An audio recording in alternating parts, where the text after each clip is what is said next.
Those 7 words, spoken by a tall stranger in a flowing white robe, changed my life forever. Come with me. Trust me. They will regret this. I was sitting on the cold marble floor of Dubai International Airport, shaking, starving, completely alone, when he stopped right in front of me, a crying American girl in an oversized band shirt, surrounded by gold shops she couldn't afford to breathe near. He looked down at me like I was the only person in the terminal. But let me back up 4 hours. Gate 23. I was 14 years old, watching the plane to Bangkok taxi down the runway. My family was on it. I was very much not. Just me, a skinny kid in clothes that didn't fit, slowly understanding what my brain couldn't yet accept. My mother had looked at my brother, believed his lies, and walked onto that plane without a single glance back. She didn't lose me in the crowd. She didn't get confused. She left me, on purpose. 4 hours later, when the police called her in Bangkok, when she found out what her golden boy had really been planning, when she discovered this wasn't about a vacation but about $600,000, her face went white as a corpse. But I didn't know any of that yet. All I knew was the cold floor and the hunger and the way strangers' shoes kept appearing in my blurry vision and disappearing again. To understand why this moment was actually the best thing that ever happened to me, you need to know just how invisible I'd been my whole life. My name is Molly Underwood. I'm 32 now. I run a successful import-export business, speak 3 languages, and haven't spoken to my mother in 18 years. But back then, at 14, I was basically the family's wallpaper. You know how some people light up a room when they walk in? I was the opposite. I was the kind of kid who could sit at the dinner table and somehow still not be seen. My mother, Patricia, worked double shifts as a hospital administrator. She'd been doing it ever since my father died when I was 6. Dad's death hit our family hard, but it hit my brother Spencer the hardest, or at least that's what my mother always believed. Spencer was 9 when we lost Dad, and from that moment on, he became the man of the house in her eyes. 3 years older than me, star quarterback, straight teeth, the kind of smile that made teachers forget he hadn't done his homework. He could do no wrong, and I mean that literally. In 17 years, I never once saw my mother blame Spencer for anything. If something broke, I did it. If money went missing, I must have taken it. If there was a conflict, I started it. I learned early that fighting back was pointless, so I became the easy one, the quiet one, the one who never complained, never demanded attention, never made waves. I thought if I was good enough, small enough, invisible enough, eventually my mother would see me. She never did. My grandmother, Nora, Dad's mother, lived in Tucson, about 2 hours from our place in Phoenix. Spencer used to stay with her during summers when Mom worked extra shifts. But Grandma Nora was the only person who seemed to notice I existed at all. She'd send me books in the mail, call me on my birthday when Mom forgot, tell me stories about my father when I was little. But she was getting older. I didn't see her as much as I wished I could. The summer I turned 14, something shifted. I got accepted into an elite arts program, full scholarship, a big deal, the kind of thing that should have made a mother proud. For one brief, terrifying moment, the spotlight was on me. Spencer hated it. He didn't say anything directly, he was too smart for that, but I could feel his resentment like a cold draft seeping under a door. He started making little comments. Art programs were a waste of time. I was probably going to embarrass the family. The scholarship was probably a mistake. My mother didn't defend me. She just changed the subject.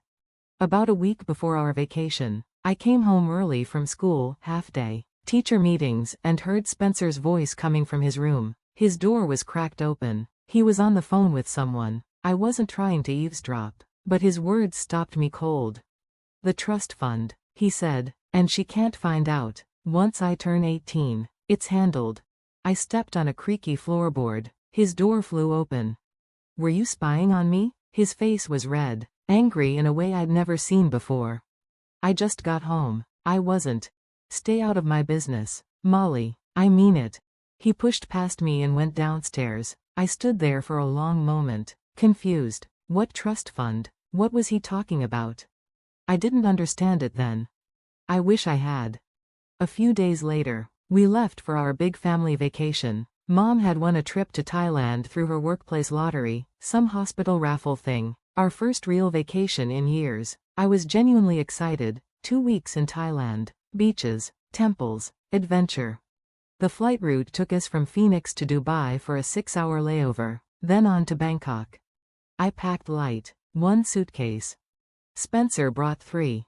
I remember making a joke to myself about it. How I'd learned not to take up space in this family, not even in the luggage compartment. The flight to Dubai was long, but I didn't mind. I had a window seat. I spent most of it reading and watching movies. Spencer and Mom sat together a few rows ahead. Every now and then I'd hear them laughing about something, and I'd feel that familiar pang of being left out. I pushed it down. I always pushed it down.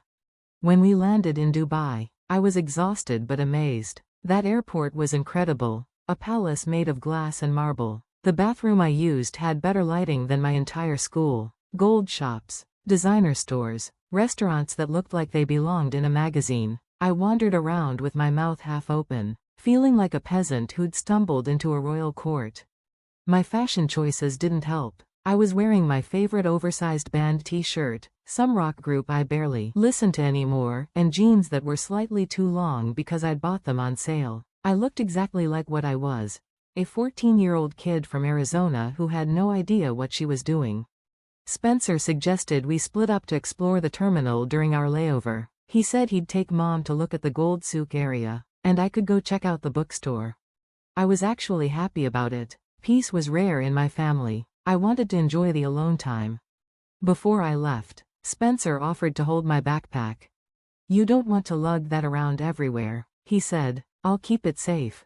My passport was in that backpack, my boarding pass, my emergency cash, $40 my grandmother had given me before the trip. I handed it to him without thinking. Why wouldn't I trust my brother? I wish I could go back to that moment. I wish I could grab that girl by the shoulders and tell her to hold on to her bag like her life depended on it. Because in a way, it did. I went to the bathroom, spent maybe 15 minutes browsing the bookstore, headed back to our meeting spot near gate 23. Spencer and my mother were gone. I waited 30 minutes, 45. I told myself they'd gotten distracted shopping, lost track of time. A sick feeling was growing in my stomach. Finally, I found an information desk, asked about our flight to Bangkok. The woman behind the counter typed something into her computer, then looked at me with concern. "That flight has already boarded, dear. It's taxiing to the runway now." "No, my family is on that flight. I'm supposed to be on that flight." She checked again. Patricia Underwood boarded. Spencer Underwood boarded. Molly Underwood? No show. My heart stopped. My vision blurred. I think I asked her to repeat it 3 times before the words actually reached my brain. They left me. My mother and my brother got on that plane and flew to Thailand without me. And as I stood there frozen, I had no idea that in less than 2 hours, I would discover exactly why. Before we continue, if you're enjoying this story, please subscribe and tell me in the comments where you're watching from and what time it is there. I see every single comment, and it means so much to me. Thank you for your support. Now, back to the story. I stood at that information desk, completely frozen. The woman behind the counter was talking, asking if I was okay, if there was someone she could call, but her voice sounded like it was coming through water. Everything felt distant, unreal. My family had left me. My own mother had gotten on an airplane and flown away without her 14-year-old daughter. A security officer approached, asked for my passport. "I don't have it," I whispered. "My brother has it." "Your boarding pass?" "He has that, too." The officer exchanged a look with the woman behind the counter. I could see them calculating. Unaccompanied minor. No documents. No family. No explanation. I found out later, much later, exactly what Spencer had done. When I went to the bathroom, he went straight to the gate. He told the airline staff that I was traveling with other family members on a later flight, something about individual tickets. A deal through my mother's work lottery. No red flags. The gate agent just checked his name, checked my mother's name, and let them board. But before that, he'd had a conversation with my mother. He told her I'd thrown a massive tantrum in the bathroom, said I'd been chatting online with some boy I met on the internet and was trying to find him in Dubai, claimed I screamed at him, said I hated the family and wanted to be left alone forever. My mother, exhausted, stressed, conditioned by years of believing whatever Spencer said, took his word for it. She didn't come looking for me. She didn't ask to speak to me herself. She just nodded, tight-lipped and furious, and followed Spencer onto that plane. She thought she was teaching me a lesson about gratitude, about not being dramatic, about knowing my place. She had no idea she was leaving her daughter stranded in a foreign country because her son was a liar. But I didn't know any of that yet. All I knew was that I was completely alone. No passport, Spencer had taken it from my backpack. No money, my $40 of emergency cash was in the same bag. No phone, my mother had confiscated it before the trip because she wanted to limit screen time during vacation. I didn't even know my mother's phone number by heart. Like most teenagers, I relied on my contacts list. I could have told you her number started with a 6. Maybe. Beyond that, nothing. An airline employee offered to try calling her for me. They pulled up her number from the booking records and dialed. It went straight to voicemail. She'd put her phone on airplane mode like a responsible passenger. The irony was not lost on me. Security kept asking questions. Where was I from? Where were my parents? Did I have any relatives in the? Did I know anyone I could contact? I had no answers, just tears and panic and the growing realization that I was completely, utterly alone in one of the world's largest airports, halfway around the world from home. They brought me to a small security office while they figured out what to do with me. A kind woman gave me water and tissues, but I could see the concern on her face. I was a problem, an international incident waiting to happen. I sat in that office for what felt like hours, though it was probably only 45 minutes. My mind kept racing, circling back to the same questions. Why would Spencer do this? Why wouldn't Mom check on me herself? Why didn't anyone come looking for me? And then, unbidden, his voice echoed in my head. The trust fund. She can't find out. Once I turn 18. Spencer was turning 18 in 3 months. I didn't know anything about a trust fund. My mother never talked about my father's finances, just that we were comfortable and that she worked hard to keep us that way. But Spencer knew something. He'd been hiding something, and now he'd left me stranded in Dubai 3 weeks before our father's estate would be accessible to him. This wasn't a prank. This wasn't sibling rivalry gone wrong. This was something bigger, and I was starting to realize exactly how much danger I was in. Eventually, security didn't have more questions for me. They released me back into the terminal with vague instructions to wait near the main concourse while they contacted the embassy. I wandered dazed until I found a corner near a cafe and slid down to sit on the cold marble floor. The tears came then, hot and fast. I tried to muffle them with my hands, tried not to make a scene, but I couldn't stop. I watched families walk by, kids holding their parents' hands, laughing, safe. A little girl about 5 years old dropped her stuffed bear, and her father immediately scooped it up and handed it back to her, kissing the top of her head. Such a small gesture, such a normal gesture. I couldn't remember the last time my mother had touched me with that kind of tenderness. Maybe Spencer was right. Maybe I was unlovable. Maybe I was just a burden, a mistake, someone the family would be better off without. My stomach growled loudly, cutting through my self-pity. I hadn't eaten in at least 8 hours. The last thing I'd had was a stale airplane croissant somewhere over Europe, and that felt like a lifetime ago. I looked around at the gleaming stores. Gucci, Prada, Chanel. The airport was dripping with luxury, and I was sitting on the floor with exactly $0. The irony was so sharp it almost made me laugh. Almost. I thought about what I would do if this were a movie. In a movie, the scrappy heroine would find a clever way out. She'd make friends with a security guard or discover a secret talent or at least have some basic survival skills to fall back on. My survival skills consisted of making microwave ramen and occasionally remembering to do my laundry. I was doomed. The minutes ticked by. I pressed my back against the cold wall and tried to disappear. I'd spent my whole life trying to be invisible in my own family. Now I wished I could be visible just once, to someone who actually cared. And then, just when I thought I'd hit absolute rock bottom, a shadow fell over me. I looked up. A tall man stood there, mid-50s, maybe, dressed in elegant traditional white, a neatly trimmed gray beard, kind, dark eyes, He looked like someone important, someone who probably owned several of those fancy stores I couldn't afford to look at. But he wasn't looking at me with judgment or pity. He was looking at me with genuine concern.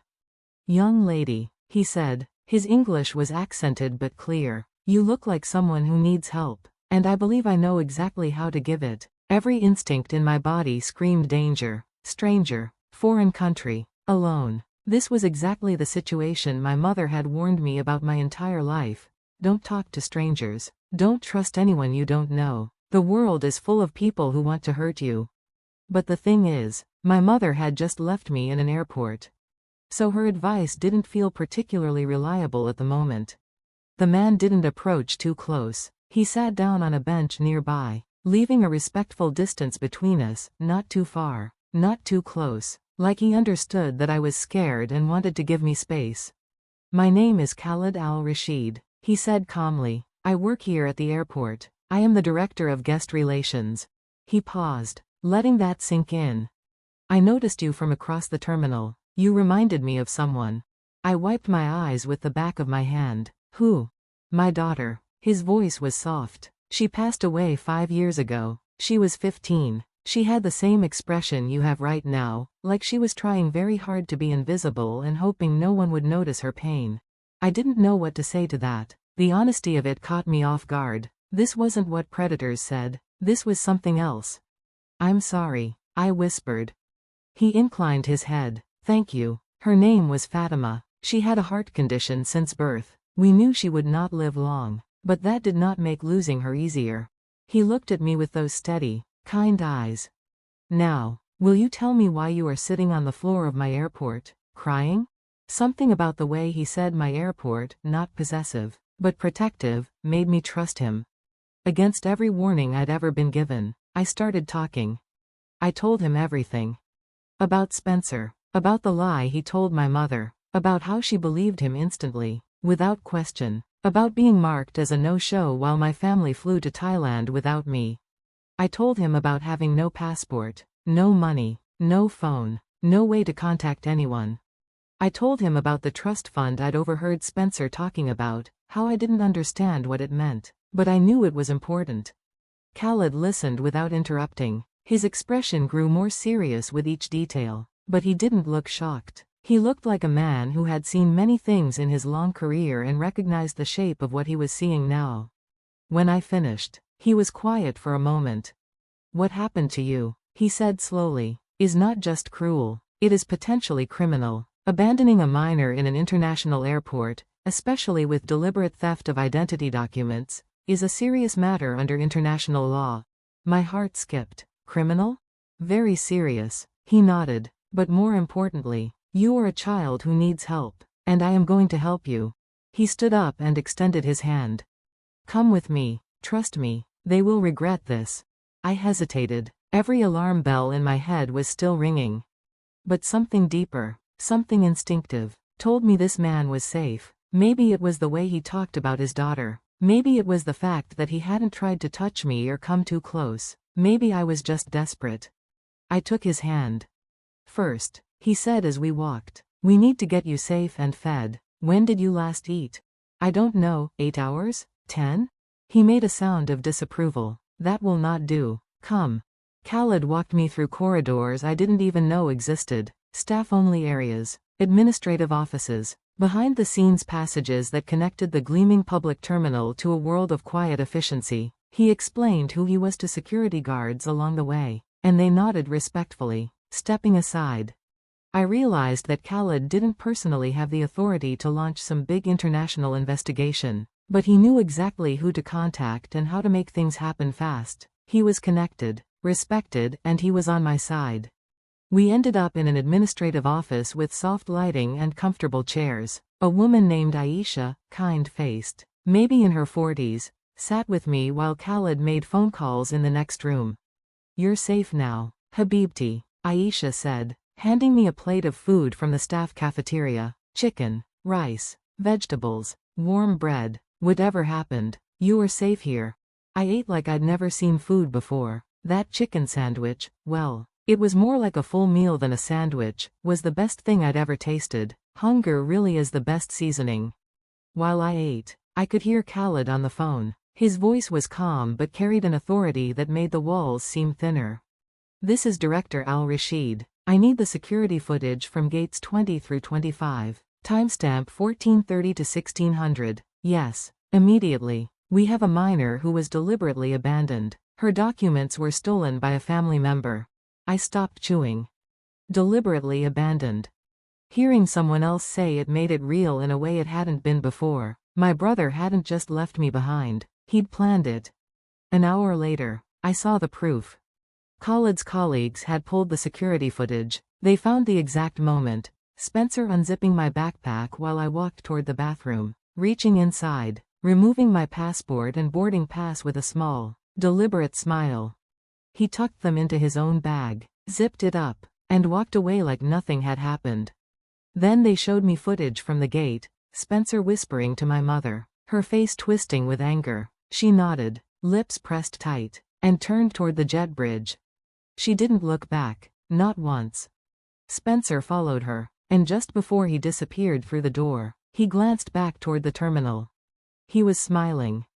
The footage felt like a punch to the chest. I'd known intellectually that they'd left me, but seeing it, seeing Spencer's smile, seeing my mother's complete lack of hesitation, broke something inside me.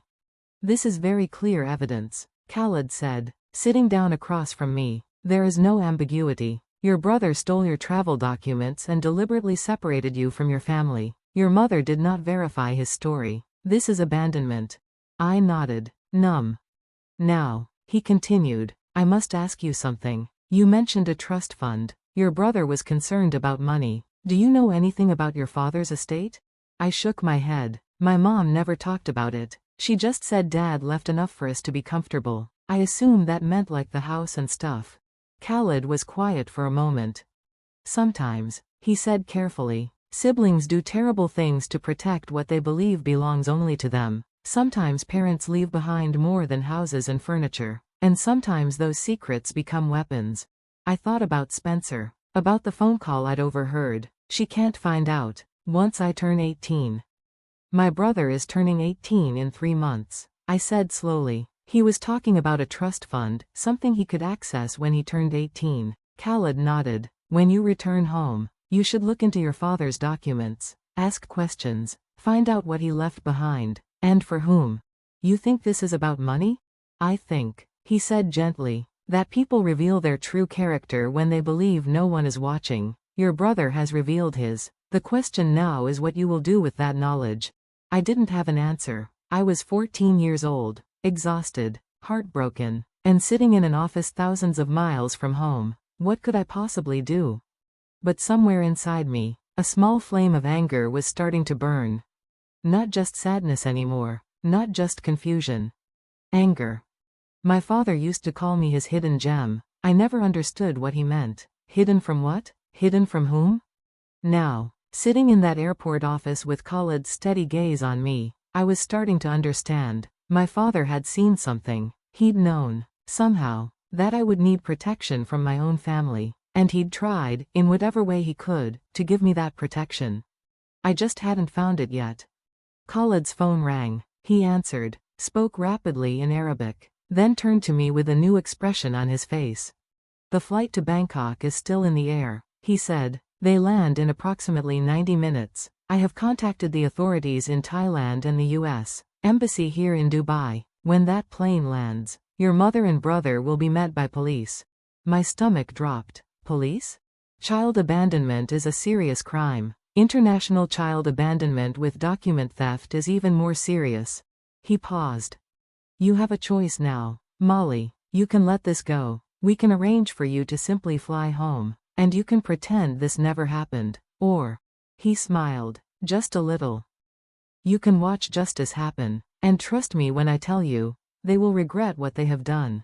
I thought about my mother's face on that security footage, the way she didn't even hesitate, the way she didn't look back. I thought about Spencer's smile. I want to watch, I said.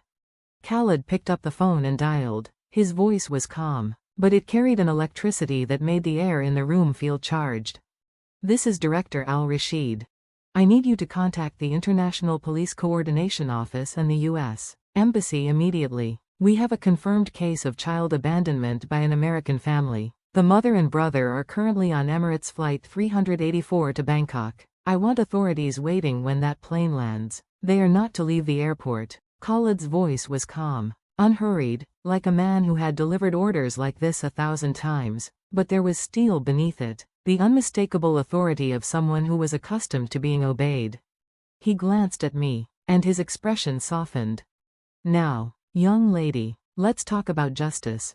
Quick moment here. If this story is keeping you on the edge of your seat, please hit that like button and share it with someone who loves a good story about karma. Your support means the world to me and helps these stories reach more people who need them. Now, back to the story. The next 90 minutes were the longest of my life. Khalid's network moved fast. Within 30 minutes of his phone calls, multiple agencies were involved in my case. Dubai Airport's security authority had documented everything with official timestamps. The U.S. Embassy in Dubai opened an emergency case file for me, a stranded American minor with stolen documents. Thai authorities were notified and began coordinating with police at Bangkok's Suvarnabhumi Airport. Emirates Airlines received an alert about the situation aboard Flight 384. Everything was being recorded. Security footage, witness statements, timeline reconstruction, a paper trail that would be impossible to deny or explain away. An embassy official, a woman named Ms. Patterson with a no-nonsense voice and kind eyes, called to speak with me directly. She explained what my mother was facing. Abandoning a minor in a foreign country is a serious international incident, she said. Your mother could face investigation in both the and Thailand. Your brother, though still a minor at 17, is close enough to 18 that his actions will be scrutinized very seriously. Depending on Arizona juvenile law, he could face charges related to document theft and child endangerment. I listened in a daze. Charges, investigation, international incident. These were words from courtroom dramas, not my actual life. The evidence is clear. Ms. Patterson continued. Security footage shows your brother deliberately removing your documents. There's no ambiguity here. The question now is how you want to proceed. How I wanted to proceed. Like I had any idea. I was 14 years old, sitting in an airport office, eating my second plate of chicken and rice, trying to process the fact that my family had committed a crime against me. Part of me still wanted to protect my mother. 17 years of conditioning doesn't disappear in a few hours. I kept thinking, maybe she didn't know. Maybe Spencer tricked her completely. Maybe if I just explained, she'd apologize and everything would go back to normal. But then I remembered the security footage, the way she didn't hesitate, the way she didn't look back, and I remembered all the years before this moment, every time she believed Spencer over me, every time she took his side without question, every time I tried to tell her something was wrong and she brushed me off. This wasn't a one-time mistake. This was the culmination of a pattern that had been building my entire life. I was just too young, too desperate for her love, to see it clearly. The anger I'd felt earlier, that small flame, was growing stronger, not hot and wild, but cold and steady, the kind of anger that doesn't burn out quickly. While I waited for news from Bangkok, something else happened, something that changed everything. When the plane landed and Thai authorities detained Spencer and my mother, they confiscated Spencer's phone as evidence, standard procedure for any investigation involving a minor, and when they examined his messages, they found exactly what Khalid had suspected. Texts to his girlfriend, a girl named Brittany, spanning 3 weeks before our trip. Spencer hadn't acted on impulse. He'd been planning this for almost a month. One text read, "The trip is perfect. I'll get rid of her in Dubai, and Mom will have to pick a side. She always picks me." Another, "Once Molly's out of the picture, I can convince Mom about the money. She trusts me completely." And the most damning one, sent just 2 days before we left Phoenix, "Once I turn 18, that trust fund is mine. Molly doesn't even know it exists. And if she runs away in Dubai, she won't have any standing to claim her share. Problem solved." When Khalid read those messages to me, I felt like I'd been punched in the stomach. Spencer wasn't just cruel, he was calculated. He'd seen me as an obstacle to money I didn't even know existed, and he decided to remove me from the equation permanently, if he could manage it. What would have happened to me if Khalid hadn't found me? If I'd stayed lost in that airport, a forgotten American teenager with no documents and no way home. I didn't want to think about it. Ms. Patterson helped me understand what Spencer had been protecting. My father, before he died 8 years ago, had set up a trust fund for both of his children. The total value was $400,000, split equally between Spencer and me. Spencer's half, $200,000, would become accessible when he turned 18. That was 3 months away. My half, $200,000, was structured differently. Dad had tied it to educational expenses until I turned 25. I couldn't touch the principal, but it would pay for college, graduate school, any training programs I wanted. It was protected, locked away where no one could get to it. Spencer had been trying for months to convince my mother to consolidate the funds. His argument, according to the texts, was that I was difficult and irresponsible and would waste the money on stupid art stuff. He wanted Mom to petition the court to have my share transferred to his control. If I ran away in Dubai, if I caused an international incident that made me look unstable and troubled, it would be so much easier to convince a judge that I couldn't be trusted with my own inheritance. My brother had tried to steal my future, and he'd almost gotten away with it. During a quiet moment between phone calls, Khaled sat down across from me. Aisha had brought tea, sweet, fragrant, nothing like the bitter stuff my mother drank, and we sat in silence for a while. I have seen family greed before, Khaled said eventually. In my work, in my country, in every country, money reveals a person's true character. It does not change them, it simply shows who they always were. I nodded, staring into my tea. But I have also seen something else, he continued. Your father loved you very much. I looked up. How do you know that? Because he structured your inheritance with protection. He made sure no one could take it from you. Not your mother, not your brother, not anyone. Khaled's eyes were gentle. He saw something coming. He could not name it, perhaps, but he felt it, and he tried to protect his daughter from beyond the grave. My throat tightened. I thought about my father, really thought about him for the first time in years without crying from grief. He used to call me his hidden gem. I'd always thought it was just a cute nickname, something fathers say to their daughters. But now I understood. Hidden from Spencer, hidden from my mother's favoritism, hidden from the family dynamic my father could see forming even when I was 6 years old. He'd known, he'd always known. Your father believed in you, Khaled said. Now you must believe in yourself. I didn't know if I could, but sitting there in that office, thousands of miles from home, I decided to try. The screen on the wall flickered to life. A live feed from Bangkok's airport, arrivals gate, harsh fluorescent lighting, officials in uniform waiting. An American woman in a dark suit stood with them, tablet in hand. That must be the embassy representative. Khaled checked his watch. The plane has landed. Passengers will begin deplaning in 4 minutes. My heart started pounding so hard I could feel it in my throat. 4 minutes. In 4 minutes, my mother would learn that her golden son was made of something far less precious than gold. I leaned forward and watched the screen, waiting for 2 familiar faces to emerge. The first passengers came through the gate, looking tired and rumpled from the long flight. Business travelers checking their phones, families corralling children, an elderly couple walking slowly, arm in arm. And then I saw them. My mother emerged first, adjusting her carry-on bag, looking around the terminal with the slightly dazed expression of someone who'd just crossed multiple time zones. Her hair was neat, her clothes unwrinkled. She looked like a woman on vacation, ready to enjoy herself. Spencer followed right behind her, laughing at something on his phone, actually laughing, not a care in the world, not a single thought about the sister he'd abandoned 12 hours ago in a foreign airport. They looked so normal, so relaxed, like they hadn't done anything wrong at all. 2 Thai police officers and the U.S. embassy representative approached them calmly. I watched my mother's face shift, first confusion, then concern, then the beginning of real fear. The embassy woman spoke first. I couldn't hear the words on the video feed, but I could see the effect they had. She was explaining the situation, telling Patricia Underwood that her daughter had been found abandoned at Dubai International Airport, that authorities had been contacted, that this was now an official international incident. My mother's first instinct was defense. I could see her mouth moving rapidly, even without sound. I knew what she was saying, there must be a mistake. She wanted to stay. She was having a tantrum. She said she wanted to be left alone.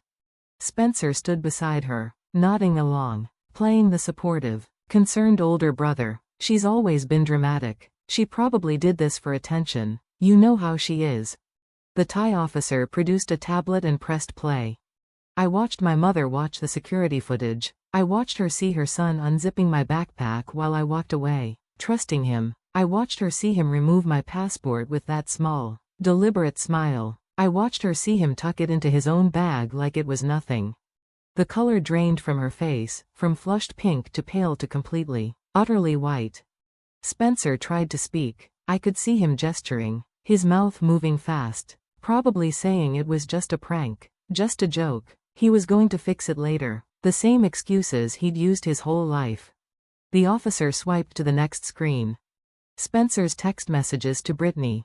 My mother read the words her son had written. I couldn't see the screen from the video feed, but I didn't need to. I already knew what was there. Once Molly's out of the picture, I can convince Mom about the money. That trust fund is mine. She doesn't even know it exists.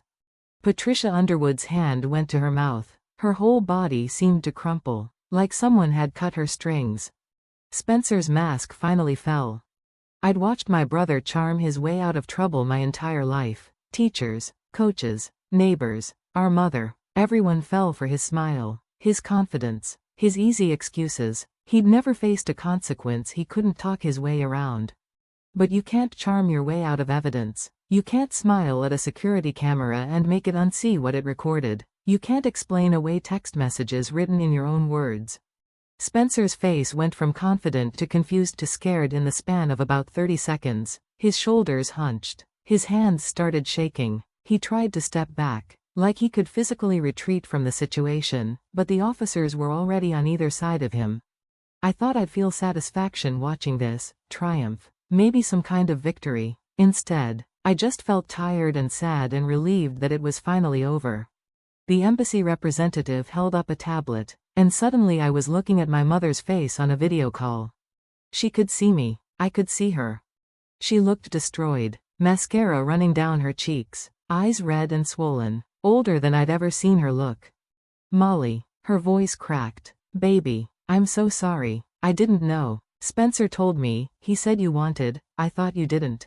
You didn't ask me. My voice came out steadier than I expected. You didn't come find me in the bathroom and ask what happened. You just believed him. I know, and I'm so sorry. You always believe him. I wasn't yelling. I wasn't crying. I was just stating facts. You've always believed him. My whole life. You've chosen him over me. Every single time. She sobbed harder. Spencer, behind her, stared at the floor. Dad would never have left me, I said quietly. He knew. He always knew what Spencer was. That's why he protected my inheritance, because he knew you wouldn't. My mother flinched like I'd slapped her. I could have said more. I could have listed every grievance, every moment she'd failed me, every time I'd needed her and she wasn't there. But what was the point? She knew. She'd always known. Somewhere deep down. She'd just chosen not to see it. I'm done, I said. I'm done being invisible. I'm done being the one who doesn't matter. The embassy representative gently took the tablet back. The call ended. I sat in silence for a long moment. Aisha put a hand on my shoulder. Khalid said nothing, just sat nearby, a steady presence. The legal consequences were announced over the next hour. Spencer would be detained and returned to the U.S., under escort. His phone, his evidence, would be kept. His case would be reviewed by juvenile authorities in Arizona for child endangerment and theft. He was 17, old enough to face serious consequences, young enough that it wouldn't completely destroy his future, probably. My mother faced potential charges as well, but given that she hadn't known about Spencer's full plan, and given my willingness to cooperate with authorities, she would likely receive a formal warning and mandatory family counseling instead of prosecution. The trust fund situation would be reviewed by a court-appointed guardian. My inheritance was safe, more than safe. It was now protected by legal documentation that would make it impossible for anyone to touch. And Spencer had pinned everything on his athletic future. Division I football scholarship, starting quarterback, dreams of going pro. That scholarship required a clean record. This incident, documented, investigated, internationally coordinated, would follow him. Even if charges were eventually reduced or dropped, the record would exist. Coaches would ask questions. Background checks would find answers. Everything he'd been trying to protect by eliminating me, his money, his future, his status, was now at risk. And he'd done it to himself. With his own words, his own actions, his own arrogant certainty that he'd never get caught. Karma, it turns out, has excellent timing. I really should have gotten popcorn. Before I left the office, Khaled arranged my return home. The U.S. Embassy had issued emergency travel documents, standard procedure for stranded American minors, so I could fly without my stolen passport. Emirates upgraded me to first class. Airline staff would escort me the entire way. Khaled handed me his business card, old-fashioned, cream-colored, elegant. "If you ever need anything," he said, "anything at all, you call this number. It will always reach me." "Why?" I asked. "Why did you help me? You didn't have to." He was quiet for a moment. "Because you reminded me of Fatima, my daughter. She was kind like you, quiet like you, overlooked like you." He paused. "She would have wanted me to help someone who needed it, and you needed it." I hugged him. It was probably inappropriate. I barely knew him. We'd met hours ago. We came from completely different worlds. But in that moment, he felt more like family than anyone I shared blood with. "You are stronger than you know," Khaled said. "Your father was right. You are a hidden gem, but you will not stay hidden much longer." The first-class flight from Dubai to Phoenix was 18 hours of surreal luxury. Warm towels, gourmet meals on actual plates, a seat that turned into a bed with real sheets, flight attendants who treated me like royalty after the airline briefed them on my situation. I kept thinking, this is the most expensive thing that's ever happened to me, and I didn't pay a single cent. There's probably a lesson there, about how sometimes the worst experiences lead to unexpected blessings. But honestly, I was too tired to philosophize. I just ate my fancy salmon dinner and watched 3 movies and slept like the dead.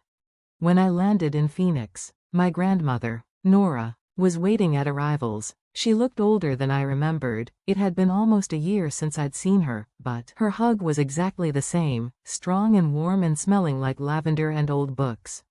"I've got you," she said. "You're safe now, sweetheart. I've got you."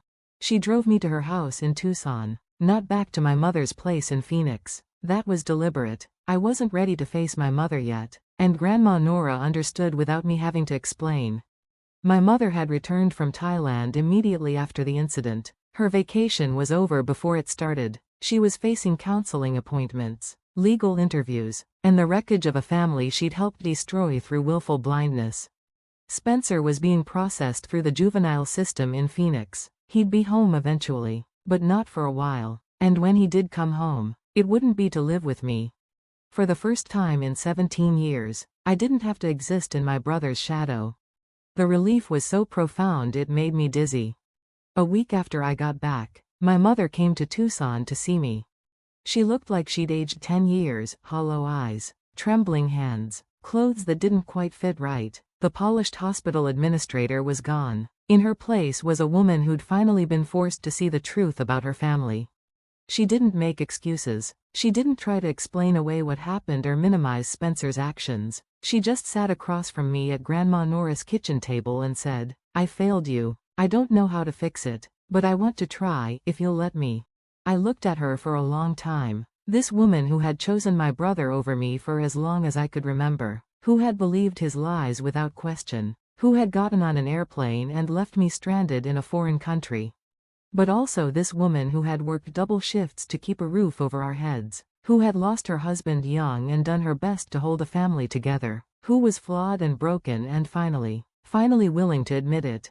"I don't know if I can forgive you," I said honestly. "Not yet, maybe not ever." She nodded, tears streaming down her face. "But," I continued, "I'm willing to try. If you actually do the work, therapy, honesty, real change, not just saying sorry and expecting everything to go back to normal."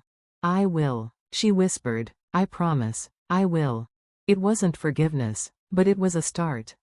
Spencer's fate was simpler, probation until age 21. mandatory counseling for manipulative behavior, community service hours that would take years to complete, and a permanent notation on his record that disqualified him from his Division I scholarship. He ended up living with Grandma Nora too, eventually, separate from me, in the guest room on the other side of the house. Our mother couldn't look at him the same way anymore, and he needed somewhere to go. Last I heard, years later, he was working as a mechanic's assistant at an auto shop in Tucson. Honest work, humble work, a far cry from his quarterback dreams, but maybe exactly what he needed. I don't feel satisfaction about his downfall. I don't feel triumph. I just feel a quiet relief that he can't hurt me anymore. 2 weeks after I got back from Dubai, Grandma Nora sat me down with a box of my father's documents. "I've been keeping these for you," she said, "waiting until you were old enough, until it was time." Inside, I found everything: the trust fund paperwork, bank statements, legal documents, and at the very bottom, a letter in my father's handwriting, dated 1 week before he died. He'd written it to me. He knew, even then, that something was wrong in our family. He'd seen Spencer's behavior, the manipulation, the cruelty, the way he treated me when adults weren't watching. He couldn't name it exactly, but he felt it. So he'd structured my inheritance with extra protection, locked it away where no one could touch it until I was 25 and fully independent. He'd even added a separate life insurance policy, designated entirely to me, not out of favoritism, he wrote, but because he knew Spencer would be taken care of by our mother. I was the one who needed protecting. The letter ended with words I'll never forget. "Molly, my hidden gem. You will face storms in this family, but you are built to weather them. Be patient, be strong, and know that your father loved you more than words can say. I believe in you. Love always. Dad." The total inheritance, when I finally accessed it at 25, was $600,000, $200,000 from the original trust fund, $400,000 from the life insurance. Enough to change my life completely. I used it wisely, started my import-export business, specializing in artisan goods from the Middle East, because sometimes the universe has a sense of humor, built it into something real and successful and entirely my own. I stayed in contact with Khaled. He attended my college graduation, standing in the back row, wiping his eyes. Every year on the anniversary of the Dubai incident, I send him flowers. He sends me books about business and philosophy and finding your strength in dark times. My relationship with my mother healed slowly, carefully, with clear boundaries and regular therapy and honest conversations that sometimes hurt but always helped. We're not best friends. We probably never will be, but we're real with each other now, and that's more than we ever had before. Thank you so much for watching. More of my most gripping stories are already on your screen. Click one now and don't miss the best part. You will love it. See you in the next.